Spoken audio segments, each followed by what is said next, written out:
Salam, hörmətli tamaşaçılarımız, xoş gördük yenidən. Həftə sonu sərbəst müzakirə verilişində hər həftə sonu olduğu kimi bugün də yenə maraqlı müzakirələrimiz olacaq. İstəyirəm ilk öncə studiyamızın qonağını sizə təqdim edəyəm. Qonağımız Lelo Güclü Gürcüstan Partiyasının Marniyoli Bələdiyyəsi üzrə deputatı Aqil Mustafayevdir. Xoş gəlibsiniz. Xoş gördük, salamlayıram. Mən də öz növbəmdə bizi izləyən izləyicilərimizi, dinləyicilərimizi. Təşəkkür edirik bəy. Bugün biz müxtəlif bələdiyyəmizdə gedən prosesləri, infrastruktur və ya sosial məsələləri müzakirə edəcəyik. İlk öncə istəyirəm ki, səhv etmirəmsə seçkidən sonra biz sizlə görüşməmişik. Görüşümüz oldu. Bəli, bu veriliş çərçivəsində görüşümüz oldu. Ona görə də istəyərdim ki, bir seçkilərdən sonraki dövr və Marniyoli Bələdiyyəsindəki hazırki bir vəziyyətə qısa nəzər salaq.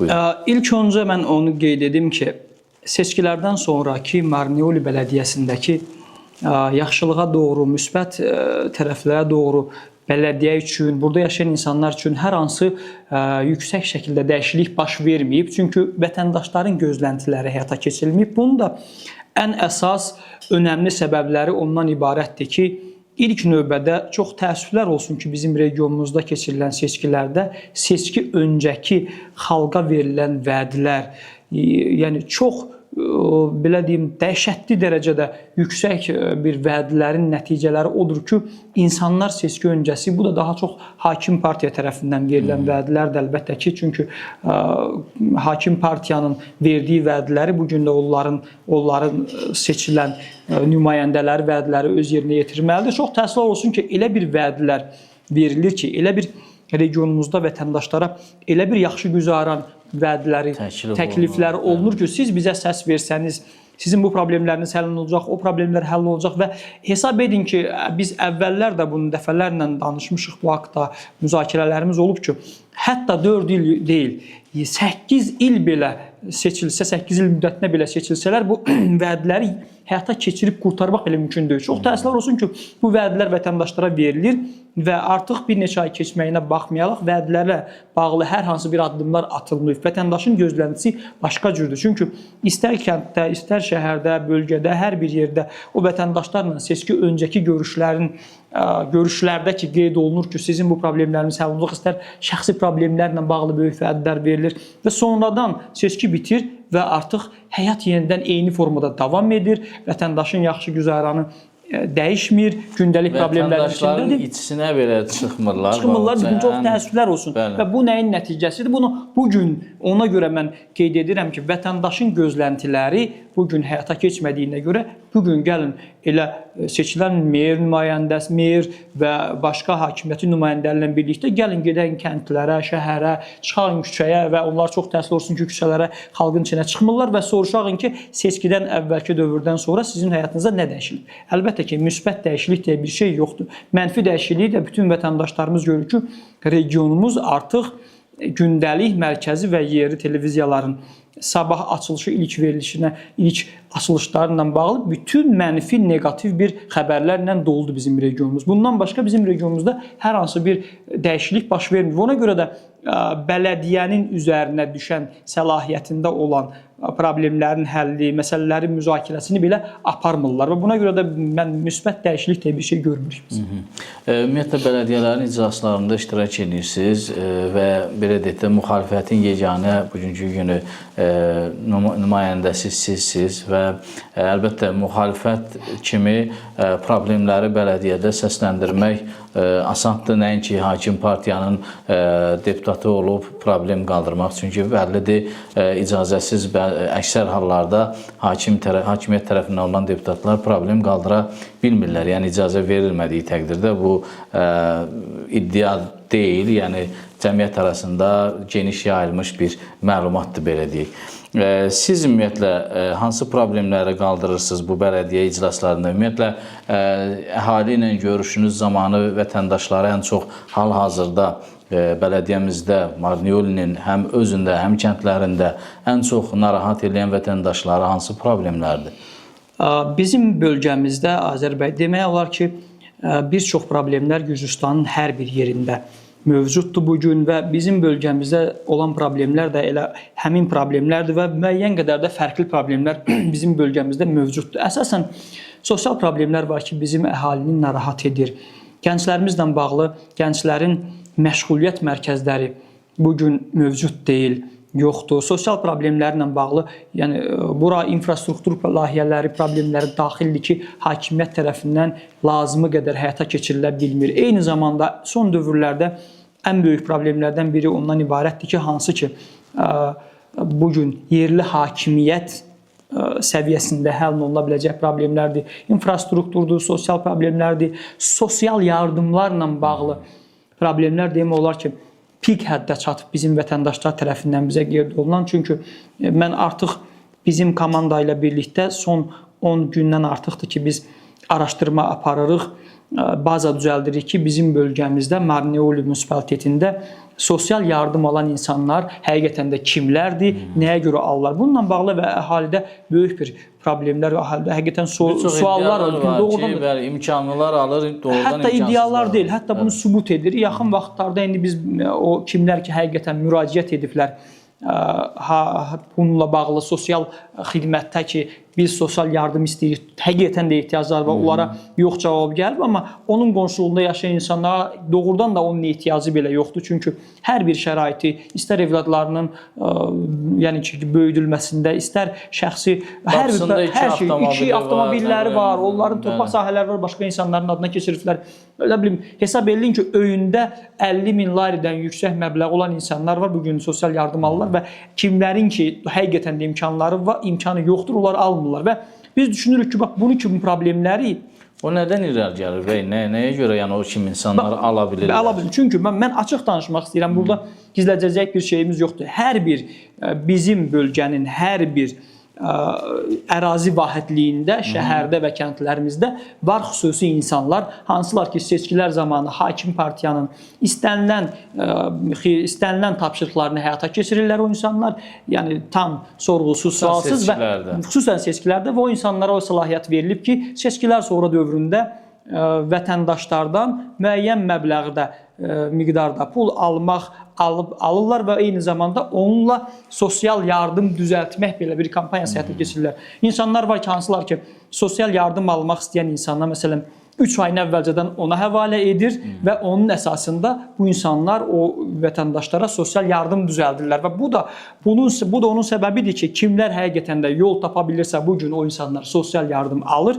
Kimlər sosial yardımı həqiqətən real olaraq o insana ehtiyacı var və adam tapa bilmirsə dırnaq arası o insanlar bugün yardım ala bilmirlər və bu bizim regionumuzda bu məsələ həqiqətən son dövrlər daha da qabarmış bir məsələlərdən. Ötən günlərdə səhv etmirəmsə baş nazirin belə bir çıxışı oldu ki, bütün bu sosial yardımla bağlı bir yeniləmə olmalıdır. Yenidən baxılmalıdır. Mən baş nazirin və hətta özü hakimiyyətin özü belə bununla bağlı qəbul edir ki, ölkədə sosial yardım verilən insanların böyük əksəriyyətinə düşmür və bu verilir. Bunu qəbul, amma bilirsiniz necədir? Bu məsələ mərkəzi hakimiyyətdə müəyyən problemlərlə bağlı xüsusi komissiyalar yaradılır, amma formal yaradılır və bəlkə də ki, müəyyən böyük şəhərlərdə bir qədər addımlar atılır, amma çox təəssüflər olsun ki, bizim regionumuzda baş nazirin, mərkəzi hakimiyyətin aldığı qərarlarla bağlı burada heç bir addımlar atılmır. Elə mən misal olaraq qeyd edə bilərəm ki, baş nazir qeyd etdi və xüsusi komissiya yaratdı.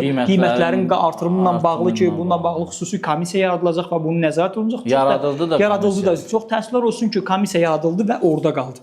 Komissiya bizim regiona gəlib çıxa bilmədi və eyni məsələ də bugün mağazalarda da qiymətlər artıb. Bəli, hətta ki, son dövrlər bizdə olan prosesləri hər bir vətəndaşlarımız da yaxşı görürlər ki, çörəklə bağlı qalmaqallar yarandı və bu proseslərin hamısı onu gətirib çıxarır ki, bizdə və vətəndaşlarda şəxsən məndə belə bir fikir formalaşır ki, deməli, mərkəzi hakimiyyətin aldığı qərarlar və tapşırıqlar bizim yerli hakimiyyətlər üçün qəbul edilməzdir və onlar onu heç bir mahiyyət göstərmədən istədikləri addımlar atırlar. Və eyni zamanda o problemlər məsələsində bir məsələni də vurğulayım ki, ən çox bizim regionu narahat edən bugünkü gündə yenə də infrastruktur problemləridir. O layihələrin yarımçıq qalmaları, düzgün həyata keçirilmələri, xüsusən yol, su, yol və kanalizasiya sisteminin bizim regionda illərdir problem yaratdığını görürük. Bax, hesab edin ki, biz yaşayırıq şəhərdə, hansı ki, böyük bir şəhərdəyik, yəni ərazisinə görə Marneuli şəhəri və bizim elə bir küçə yoxdur ki, Marneuldə tamamən başdan sonacan o küçədə su, kanalizasiya və yol problemi tamamən həll olmuş olsun. Bir küçə belə yoxdur. Yəni mümkün deyil ki, bir dənə küçə göstərirlər ki, burada hər üçü tamamlanıb və burada daha da yəni vətəndaşlarımız normal yaşaya bilirlər. Və bunun da bəzən ola bilər ki, problemlər hakimiyyət və hakim tərəf deyə bilər ki, bunun üçün lazımi büdcə yoxdur, lazımi xərcləri həyata keçirə bilmir, resurslarımız yoxdur. Amma biz resurslarımız var, bəli, 97-100 milyona yaxın büdcəmiz var. 100 milyona yaxın büdcəmiz olduğu bir vəziyyətdə bugün biz bunları yaşayırıq. Qaldı ki, bizim məsələyə yanaşmamız və bələdiyyədə bununla bağlı bir neçə dəfələrlə bələdiyyədə bu infrastrukturla bağlı layihələrinlə bağlı olub ki, təkliflər irəli sürmüşük və qəbul ediblər. Amma həyata keçirildiyini hələ biz görmürük. Çünki ona görə də gözləyirəm ki, yaxın zamanlarda onun həyata keçirilməsi həqiqətən başlayacaq. Çünki bir şey də qeyd edim ki, mən sizin vasitənizlə də deyə bilərəm ki, vətəndaşlar yalnız hakimiyyət nümayəndəsindən deyil, eyni zamanda rəsmi şəkildə bir neçə kəndlərdən bizim burada yaşayan vətəndaşlar infrastruktur probleminin həlli ilə bağlı mənə müraciət ediblər. Rəsmi şəkildə meriyə ərizə ünvanlarını ediblər. Necə ki, bələdiyyənin üzvü olaraq ki, biz merə və yerli hakimiyyətə dəfələrlə müraciət etmişik, amma çox təəssüflər olsun ki, oradan hər hansı bir cavab almadığımıza görə xahiş edirik ki, siz də bu məsələ ilə bağlı maraqlanasınız, təklif edəsiniz və tələb edəsiniz. Yəni, bax, proses bundan ibarətdir ki, sistemin, bizim regiondakı sistemin eyni formada qalması, istər bir dəfə yox, 5 dəfə seçki belə keçirsək belə, Marneuli bələdiyyəsində və meriya strukturunda qalan sistem dəyişmir. Ona görə də vətəndaşlara yanaşma da eynidir, vətəndaşların problemini həll etməklə bağlı da eyni düşüncə və eyni baxış tərzi var. Bu da bu problemlərin bugünə qədər qalmasını çox təəssüf olsun ki, saxlayır. Bəy, bayaq elə biz bələdiyyənin büdcəsinə bir diqqət yetirdik və ümumiyyətlə bələdiyyənin büdcəsinin formalaşdırılması, vəsaitlərin xərclənməsi və müxtəlif sahələrə ayrılması məsələlərində şəffaflıq nə vəziyyətdədir? Çünki bələdiyyədəsiz və gedən prosesləri müşahidə edirsiniz. Biz vətəndaşlar təbii bundan xəbərsizdir. Ona görə istəyərdim bir aydınlıq gətirəsiniz. İlk növbədə onu qeyd edim ki, bizim bələdiyyənin, ümumiyyətlə bələdiyyə üzvləri niyə seçilir?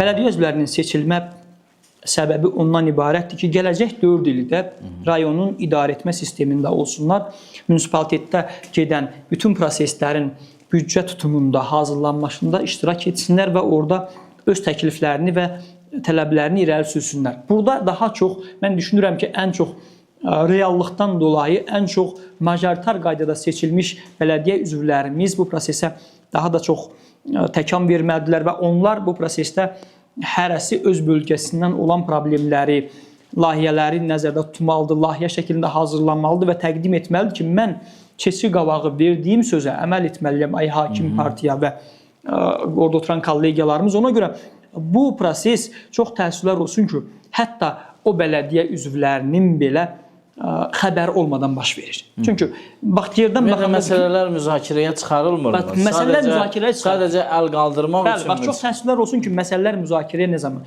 Məsələ həllini tapır, layihə tutulur, hazırlanır. O məsələnin prosesində ola bilər ki, mən adlarını çəkmək istəmirəm. Müəyyən bizim bələdiyyə deputatlarımız var ki, bəlkə də onun kəndində tutulan layihədən ora qədər xəbəri yoxdur.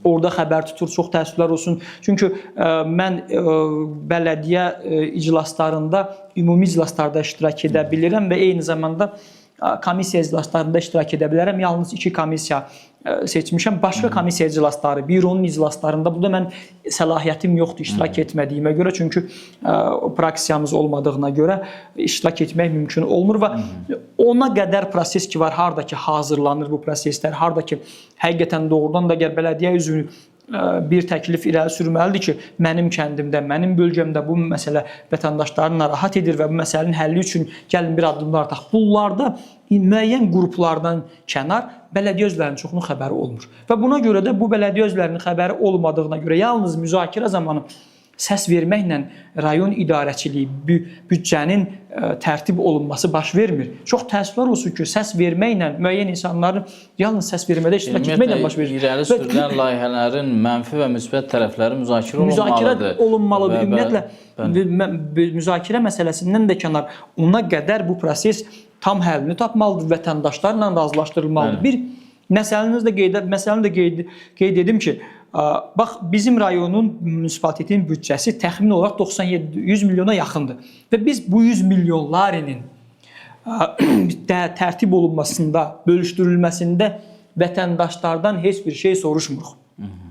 Yəni, bir məsələ soruşmuruq. Ola bilsin, indi qeyd edə bilərlər ki, bəzi vətəndaşlar və şəxslər deyərlər ki, vətəndaşlardan soruşmur, amma vətəndaşların seçdiyi majoritar deputatlar var. Onlar orada, onların nümayəndəsidir və 100 milyonlarını soruşmuruq. Amma təxmini 2 milyonları, hansı ki, kəndə dəstək fondu var ki, oradan kəndlərə dəstək fonduna pul ayrılır və biz bu 2 milyonları nəyə xərclədiyimizi gedib soruşuruq. Kənd gəzirdilər də hakim partiya nümayəndələr. O ümumi bir proqramdır əslində. Yəni, dövlətin hər bir regionunda həyata keçirilir. Biz bunu soruşuruq. Niyə biz büdcət əsası soruşmuruq? Bir kəndə 20 min lari düşür, ondakı o 20 min larindəki gedək hal-hazırda kənd xalqından soruşaq, 90%-nin xəbəri yoxdur, nə üçün, necə qərar verildi, nəyə görə qərar verildi və auditin də Gürcüstan audit xidmətinin də son illərlə bağlı hesabatında da qeyd edilmişdi ki, Marneolidə son bir neçə dəfə hətta vətəndaşların xəbəri olmadan yerli hakimiyyət öz istədiyi formada bu qərarları vermişdi və buna görə bu vəziyyətdə əgər şəffaflıq bu dərəcədə olmalıdır ki, hər bir vətəndaş özünün sahib olduğu büdcənin xərclənməsindən heç olmasa məlumatı olmalıdır, təkliflərini verməlidir və bu məsələ belə qalır və eyni zamanda ikinci məsələ də ondan ibarətdir ki, hər bir bələdiyyə üzvü ən azından qanun bunu tələb edir bizdən 6 ayda, heç olmasa 4 ayda, 6 ayda, bir il ərzində 2 dəfə belə gedib hesabat verməliyik ki, biz bu büdcəyi nəyə xərclədik?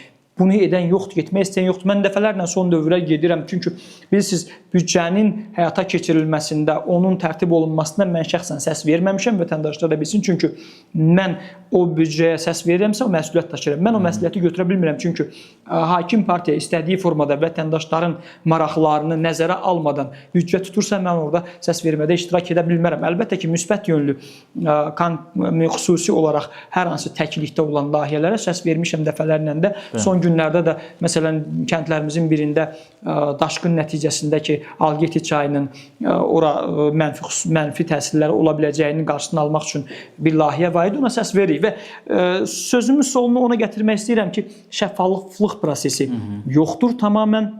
Əgər olsaydı bugün vətəndaşların hər biri rahat şəkildə büdcədə istəklərini, öz tələblərini həyata keçirə bilərlər. Ümumiyyətlə, müxalifətin bayaq da qeyd elədik ki, yəni müxalifətdən yalnız siz təmsil olunursunuz. Təklifləriniz və ya bir layihəyə etirazınız necə qəbul olunur? Dinləyirlərmi və bir reaksiya necə olur? Azərbaycan bizim Marneoli bələdiyyəsində 35 nəfərdən ibarətdir bələdiyyə üzvlərinin sayı və çox təəssüflər olsun ki, yalnız bir nəfər mən varam və 34 nəfər olardı. Bizim istəklərimiz, bizim təkliflərimizi söz verirlər. Əvvəlcə də qeyd etdim ki, müəyyən məsələlər var idi ki, vətəndaşlar tərəfindən narahat olunan problemlər var idi. Mən onları qeyd etdirdim, komissiya iclasında da bununla bağlı büdcədə də ki, bu yaxın zamanlarda bunlar həyata keçiriləcək, söz verilib, amma bugün həyata keçirildiyini görmürəm. Ona görə də o yöndə, müsbət yöndə hər hansı bir məsələ ilə bağlı fikir söyləyə bilmərəm. Qaldı ki, onların təkcə burada deyil, bütün Gürcüstanda bizim müxalif partiyaların təklifləri, məsələn, alternativ büdcə təkliflərimiz, bunlarımız əlbəttə ki, hakim partiya tərəfindən qəbul olunmur, qəbul edilmir. Çünki belə bir şey var. Mənim şəxsi olaraq necə ki, bir bələdiyyə üzvü, mənim məqsədim o bələdiyyədə getməkdə, orada olmaqda hər hansı siyasi öz üzərimə xallar yazmaqdan ibarət deyil və yaxud da ki, siyasi tribuna ucbatından ora getməmişəm. Sadəcə mənim istəyim ondan ibarətdir ki, fərqi yoxdur, hakimiyyət olsun, müxalifət olsun, o bələdiyyənin büdcəsini gəlin birlikdə istifadə edək ki, doğrudan da buradan həqiqətən də sahibi olan şəxs, xalq, vətəndaş öz bəhrəsini görə bilsin. Aydındır. Ümumiyyətlə biz aqrar bir zonada yaşayırıq. Bizim bölgəmiz kənd təsərrüfatı sahəsində çox aktivdir və demək olar ki, ölkənin böyük bir hissəsini bizim bölgənin, KMU kartelinin insanlarının belə də zəhməti nəticəsində bir çox sahələri təmin edirlər. Və bələdiyyə də bu məsələdə əlbəttə ciddi rol oynamalıdır əslində. Ümumiyyətlə, kənd təsərrüfatı və yerli sahibkarların inkişafı üçün bələdiyyədə hər hansı bir proqramlar həyata keçirilirmi və ya keçirilməsi nəzərdə tutulurmu? Müzakirə olunurmu? Ümumiyyətlə, diqqət mərkəzindədir.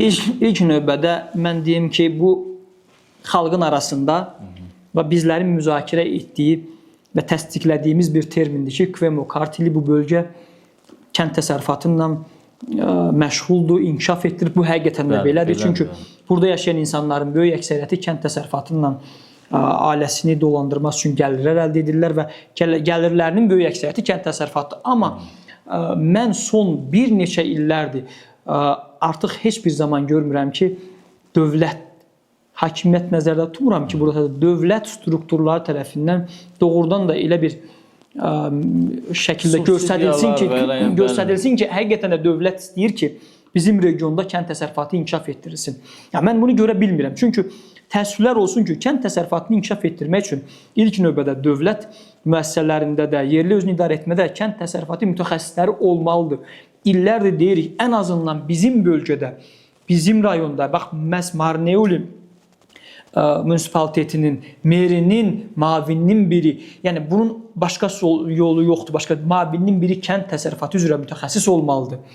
Kənd təsərrüfatı mütəxəssisi mer yanında yerli hakimiyyətdə yoxdursa, buradan idarə etmə sistemi kənd meriyadan xalqa doğru yönələ bilməz. Bu mümkün yoxdur. Çünki əgər kənd təsərrüfatı ilə bağlı bugün bizi inkişaf etdirmək istəyirsə, bu nə deməkdir? Bizim regionda kənd təsərrüfatının inkişafı Marneuli büdcəsinin daha çox olması deməkdir. Kənd təsərrüfatının inkişafı bizim regionun inkişafı deməkdir. Çox təəssüflər olsun ki, bu sahəyə fikir, bu sahəyə önəmlik yetirilmir. Bəli, hər il ərzində bizim bələdiyyədən müəyyən qədər subsidiya proqramları var, nəzərdə tutulur çox cüzi miqdarda. Məsələn, bu ilki vətəndaşlar hiss etmir də belə. Çünki bu ilki, bax, indi qeyd edək belə bir şey var ki, bu gün Marneuli meriyasından bələdiyyəsinin qərarına əsasən subsidiya var texnikalarla bağlı ki, hansı ki, sosial yardım alan insanların, sosial vəziyyəti ağır olan insanların torpaqlarını şumlamaqda onlara texnika verilsin. Nə dərəcədə həyata keçirilir, bunu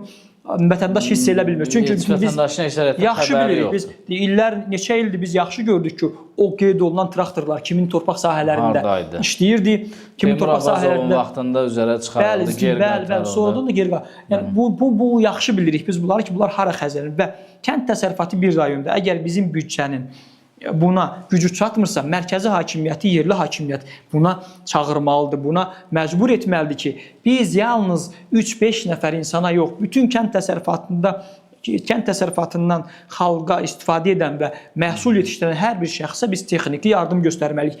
Qalsın ki, bax, bugün subsidiya məsələlərini kənara qoyaq. Yəni, bizim burada yaşayan, bu bölgədə yaşayan xalqımız həqiqətən də çox qoçaq xalqdır, zəhmətkeş xalqdır və hər zaman öz zəhmətlərindən öz inkişaflarını etdiriblər. Bu reallıqdır. Mən subsidiya etmir, yəni tutaq ki, edə bilmir dövlətin, yəni çatmır gücü. Ən azından xalqa lazımı vaxtında doğru düzgün su sistemini bərpa etməlidir hakim. Yəni bugünkü dövlətçiliyimiz, hakimiyyət. Çünki suvarma suyundan bağlı biz hər birimiz kəndlərdə yaşamışıq, kəndlərdə böyümüşük. Bugünə qədər böyük əksəriyyətində kəndlərimizin suvarma su problemləri var və məhsul lazımı vaxtında su ala bilmədiyinə görə bundan sonra nə olur?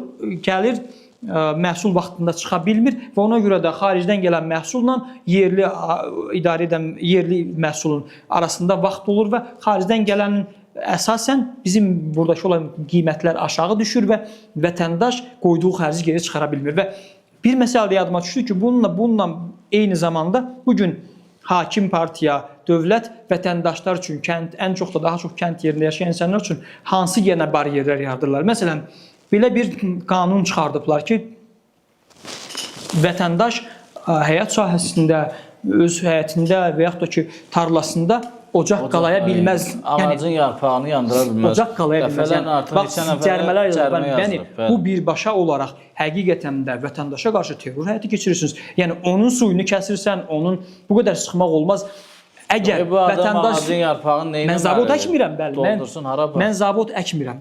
Mən zavod açmıram. Mənim təkər yandırıb, hər hansı bir xüsusi benzin yandırmıram. Bəli, xüsusi bir qayda tətbiq olunmalıdır ki, əgər havanı daha çox çirkləndirən təkərdirmi, digər vasitələri yandırdığı halda cərimə yazıla bilər. Bu adi bir yarpaqdır, yəni bu yarpağın o qədər də təbiətə bir zərəri. Biz kəndlərdə əksər insanlar pomidor əkir, xiyar əkir və bundan sonra onun o qalıqlarını yandırmalıdır. Bu yandırmasalar bunu elə bir qaydada da elə bir yer də yoxdur ki, o insana və yaxud da ki, onu dövlət... Qazaq basıraqmı, neyniyək? Yəni, elə bir ki, bir xüsusi maddə... Onun üçün bir... Bəli, dövlət bunun üçün, dövlət onda xüsusi bir xidmət yaratsın ki, getsin maşın, onu öz xərcindən vətəndaşdan götürsün. Yəni, ekologiyanı çirkləndirən qeyd etdiyiniz kimi, məsələn, tullantıları yandırılsa, onda tamamən razıyam. Bugün yerli hakimiyyət və bizim buradakı olan xüsusi xidmət orqanları kimi var. Onlar ki, hər şeyə maraqlıdırlar, hər şeylə ciddi şəkildə cavab verirlər. Bunlar bu insanları, sıxan insanlara qarşı bu məsələlərə münasibət bildirməlidir. Bilirsiniz nədir?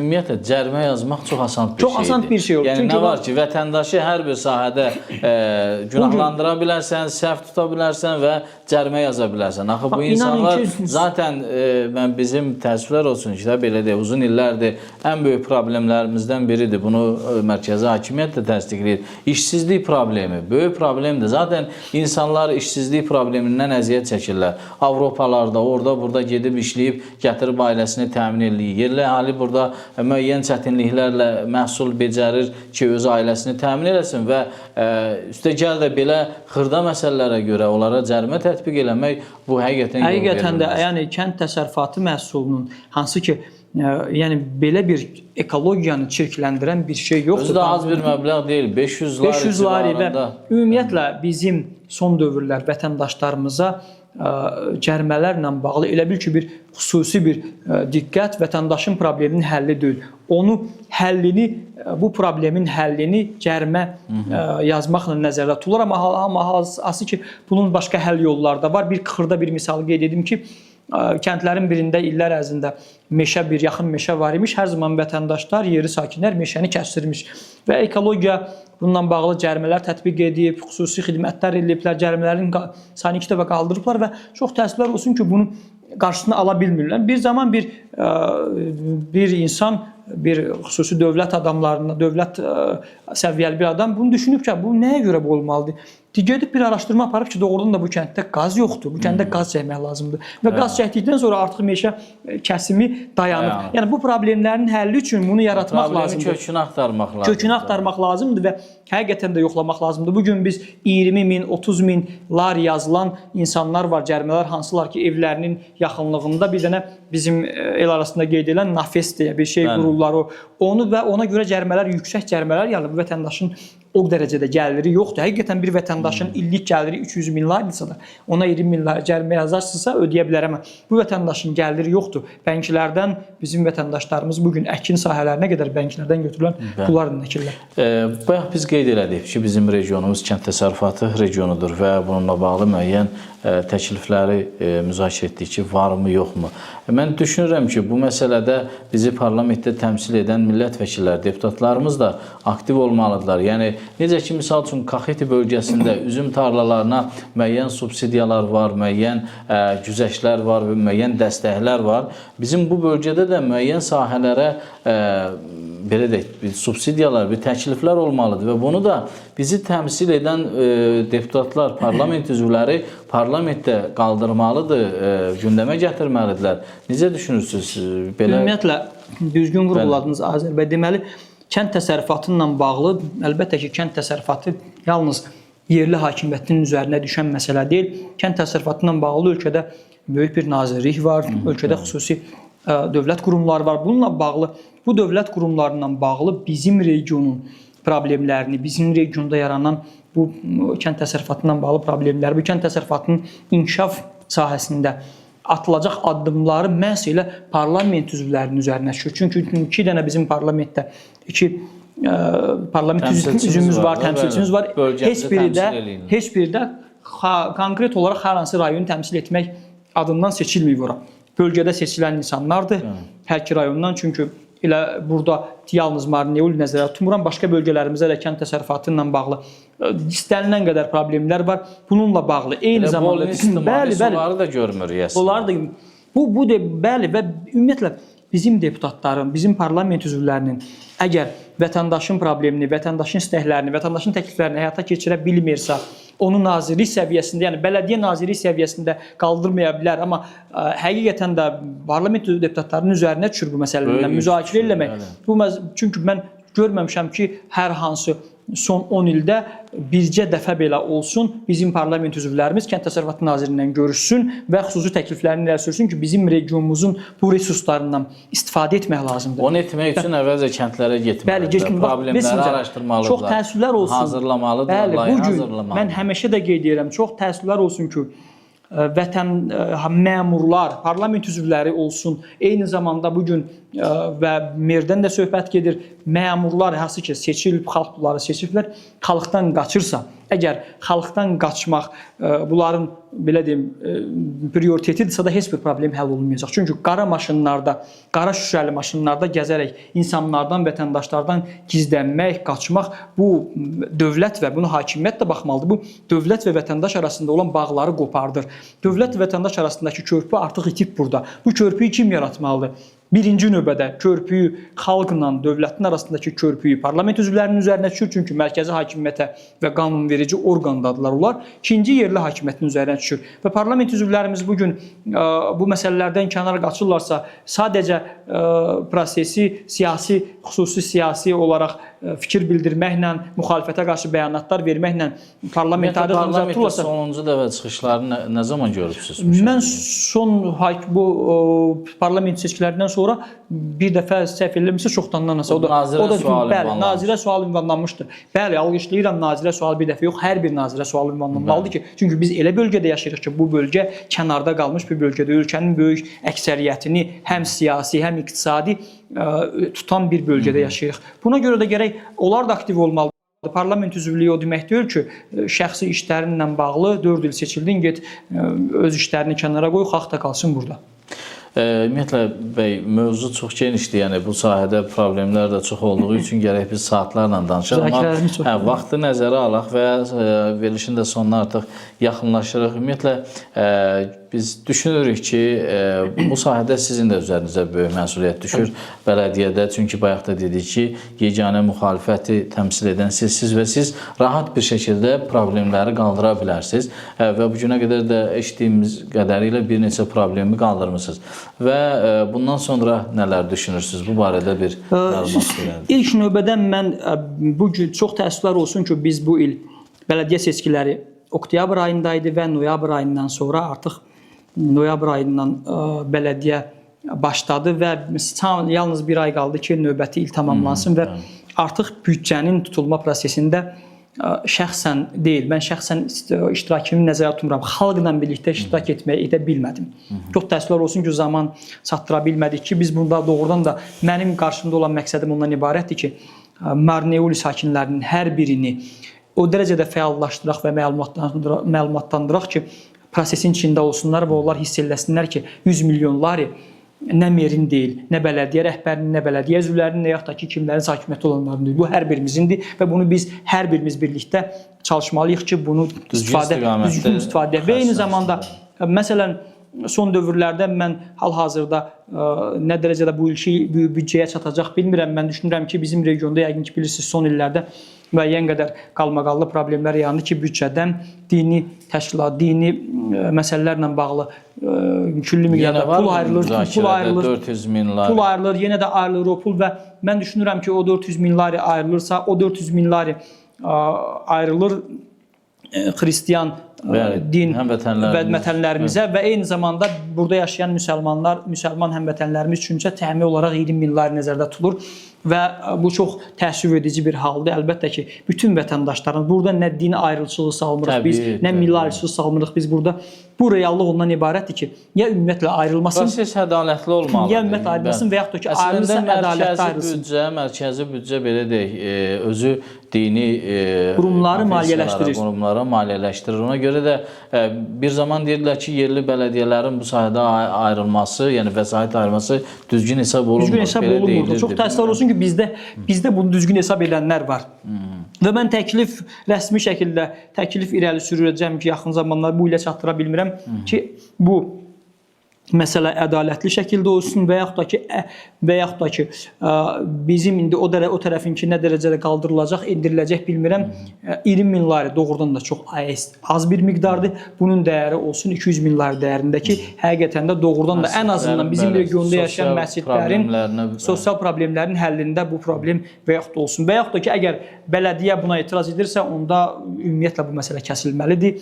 Bizim yerli büdcətimizdən heç bir din təşkilatları üçün hər hansı bir məbləğ ayrılmalı deyil. Və eyni zamanda da qarşıda nəzərdə tutulan məsələlər də ondan ibarətdir ki, hal-hazırda mən büdcənin nəzərdə tutduğu ayrılan pulların monitorinqinə başlayırıq biz yaxın zamanlardan ki, doğrudan da ayrılan o büdcədən ayrılan o məbləğlər həqiqətən vətəndaşın həyat güzəranını yaxşılaşması üçün xərcləndi və yaxud da ki, doğrudan da mı özlərinin yaratdıqları o şirkətlərdə tenderlərlə duraraq şirkətlərin mənimsəyərək pulu xərclədilər. Yəni bununla bağlı biz komissiya daxili bir özümüzdə bir monitorinq qrupu yaradırıq və eyni zamanda təklif edirəm ki, dəfələrlə qeyd etmişəm ki, yerli hakimiyyətdə, bələdiyyədə bununla bağlı komissiya yaradılsın ki, yoxlansın. Çünki hər il biz auditin hesabatında görürük ki, bizim regionda ayrılan pullar, yəni auditin, dövlət qurumunun deyirəm, bizdən nəzərdə tutun, bizim rayonumuzda ayrılan pullar düzgün və doğru xərclənmir və bu da